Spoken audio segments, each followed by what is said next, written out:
For the serger pillow we're making, we're going to do a little quilt as you go.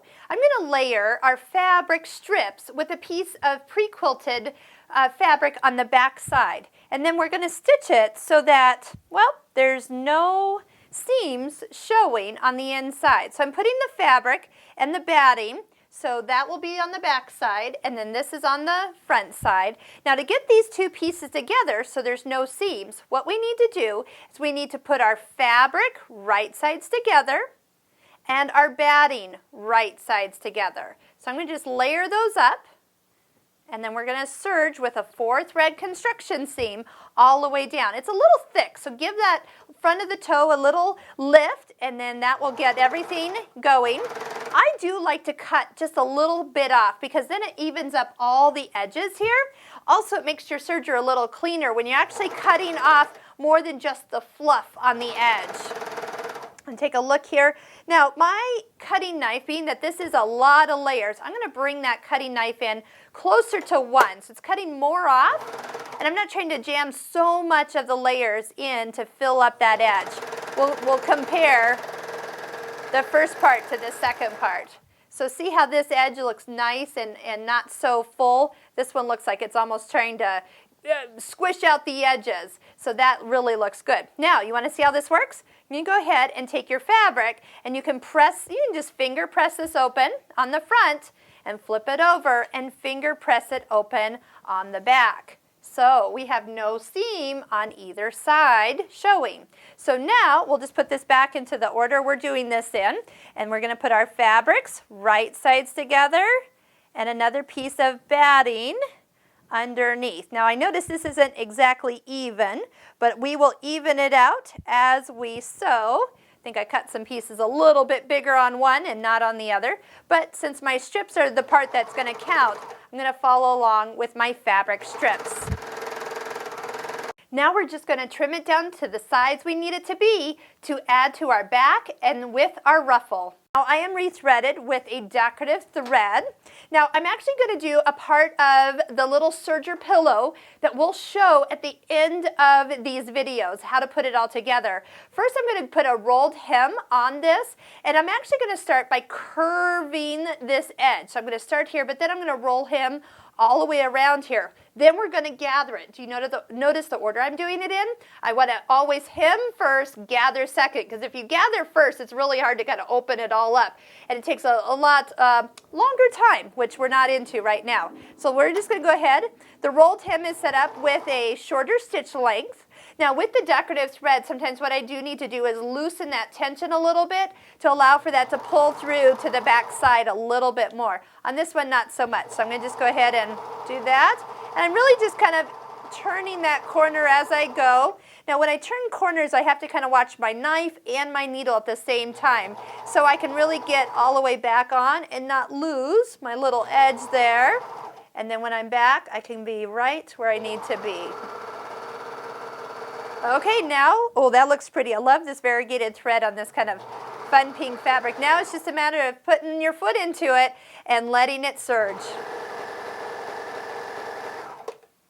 Isn't that cute? How would you like to gather using your serger? Now, without anything special, you can gather just a single layer of fabric and get it from a super long length down to like half the distance. That's if your fabric is a lightweight fabric.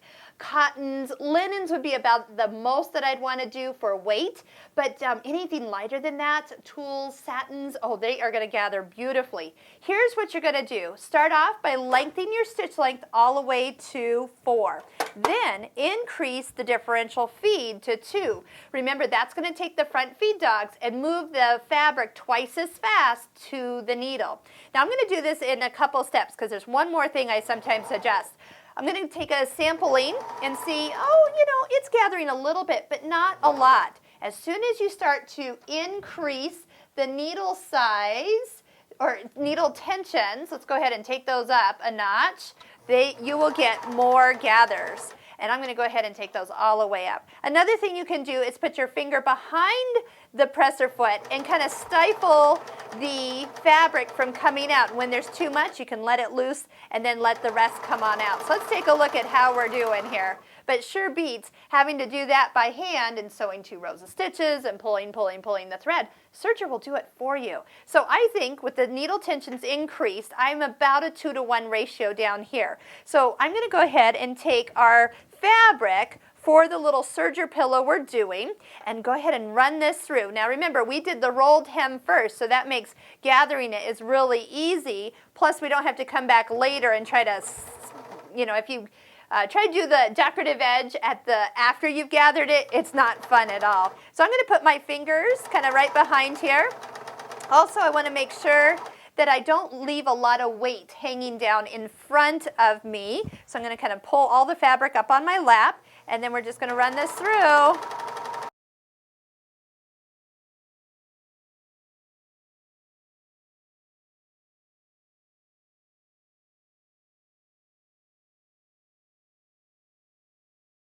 We're going to put this in, we're doing a little pillow here, so I'll show you how we do it. First off, I love zippers that are much longer than the piece of fabric you're stitching on.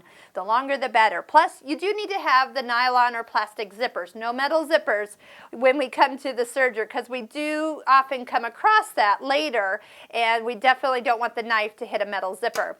So you're going to do right sides down. Now, as we zoom in here, I'm going to show you what you're going to look at.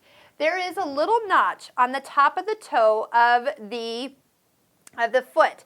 There's actually 2 notches that are lined up with the needle, and then there's a line or a groove on the outside here. What I'm going to do is, as I lift this up to kind of angle the foot to start on the zipper, we're going to take a few stitches. Remember, those needles are way back here. Even though the foot is on the zipper, we haven't gotten to be stitching anywhere close until about there, and we technically aren't even on the fabric yet. We're still kind of on the runway part of the zipper. So what I actually look at is this long line that's on the top of the toe of the foot and keep it lined up right over the center of the zipper teeth that you can see. Next, notice where my fingers are. They're holding the fabric so that the zipper does not sneak out, because the foot is actually riding a little sideways, and so it's wanting to push off to the side, and by keeping your fingers right there, you're allowing the foot to stay on top of the ridge of the zipper. So we're just going to go all the way down. Now, even though your foot crosses over the edge, remember your needles are still about 1 inch away from the edge of your fabric. So keep going straight, but make sure everything comes off to the side here so you don't cut anything.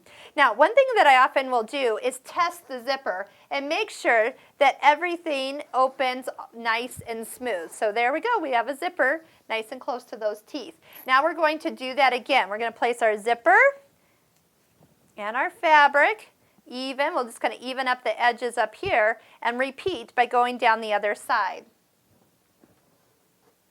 Angle on so you get the fabric and the foot on top of the zipper.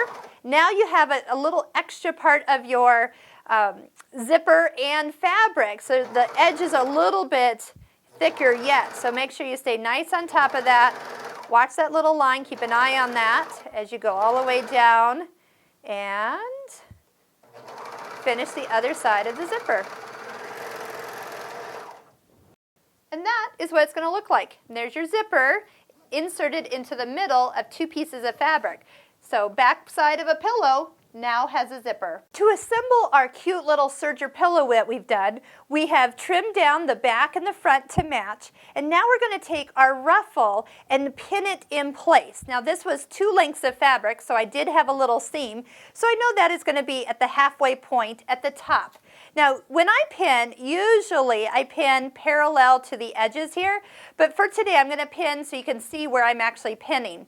Now, remember when we did those little curved edges here? That's so when I pull these together, they actually overlap at the bottom edge. So I'm going to go ahead and put one at the middle, one at our ends. We'll pull this one around, doing right sides together. There we go. Now, if I find kind of the halfway point in between these pins, oh, I got one that's flipped. Here we go.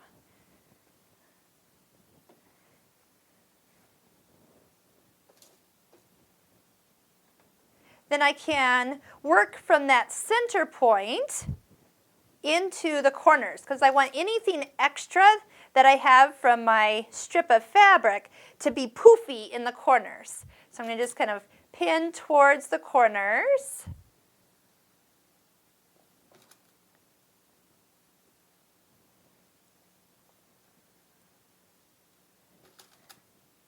And then I'll do the same at all other 4 corners. Once I've got this pinned, we'll add the back on, and then just with a 4 thread overlock stitch, we'll stitch all the way around all 4 edges.